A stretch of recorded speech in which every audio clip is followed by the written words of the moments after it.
I have noticed something, and if you're being honest, you also might have noticed it. Everyone has standards, but actually, they don't enforce them. They say they have standards, but they are very lower than that. And I'm not talking about being perfect or demanding. I'm talking about having a baseline, a line you don't cross. The people you attract, the opportunities you get, the way people treat you, the life you ended up living. And most people don't even realize they are not having choice to choose these standards. It just happens slowly over time. And one day they look around and think, how I have ended up here. So today I want to break down what I've learned by seeing people who's having high standards versus low standards. Because it is about entire trajectory. This is how your life will be based. Here's what I noticed in two types of people. And the difference between them is not money, not luck, or not talent. It's standards. Type 1 people, they are low standards, and type 2 with high standards. So type 1, they accept things that are beneath them. In relationship, in work, in friendships, everywhere. They say they want respect, but they accept disrespect. They say they want growth, but they accept stagnation. They say they want quality,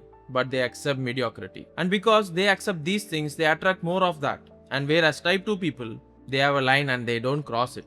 Not angrily, not dramatically. They don't accept disrespect. They don't accept mediocrity. They don't accept people who don't show up. And because they have this line, people respond to it. They either step up or they leave. Now here's the thing. Both these two group of people think they have standards. But the difference is one group endorses their standards. The other group just talks. And enforcement is everything. You have told everyone this is acceptable and they believe in you, they give more of it to you. But the moment you don't accept something, you have told everyone this is not acceptable and they believe that too. So I'm going to tell you two stories with low standards and high standards. Let me tell you a story with someone who is having low standards. Not because they were born in that way, but because they accepted things and they accepted more of it. This person started dating someone. Early on there were red flags, little dismissals, not showing up on time, not following through on promises. But the person said everyone is like this and started giving excuses and thinks that I should be more flexible. So they lower their standards. They accept the behavior beneath them. And after 6 months, the person has completely normalized the disrespect. They weren't angry anymore. They were just sad but resigned.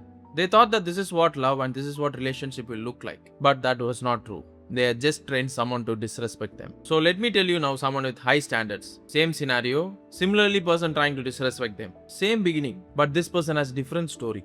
This person notices the disrespect immediately and they say something about it. They just say that, hey, I didn't appreciate that. I need respect in my relationship. Not angry, not dramatic, just clear. And now the other person has a choice. Either they stay or they leave. Most people respect boundaries, so they step up. So these two group of peoples with the same situation, one has low standard and one has high standards. And they do treat the situation in a different way. So let me break down now how to find your real standards. First thing, look at your life, the people around you, the opportunities you get, the treatment you accept. That's a real standards talking. Because your life is the output of your standards. Second thing, ask yourself, what am I accepting that I wouldn't tell my best friend to accept? If your friend told you that he is in a relationship and he is disrespecting that, you would say, that's not okay, you deserve better. So why are you accepting it?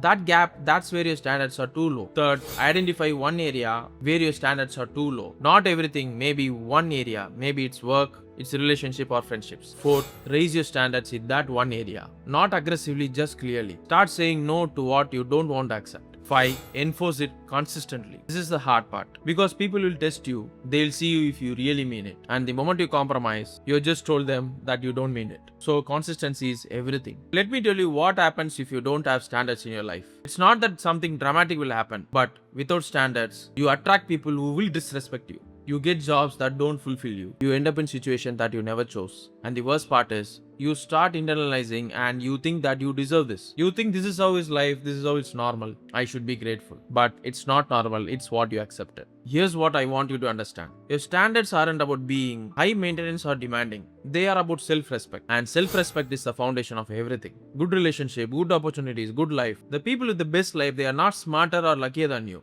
They just have standards and they enforce them. So this week, identify one area where your standards are low. Identify one thing where you're accepting things that you won't want. And raise your standards, say not perfectly, just raise it. Set a boundary, say no to something. Expect better and watch what happens. Because the moment you enforce standards, either people will stay or people will leave. And honestly, both are a win for you. Because you're finally living to your standards. This is Dr. Kaushik. Tell me in the comments, where do you need to raise your standards? Name it because naming is the first step to change it. I'll see you in the next one.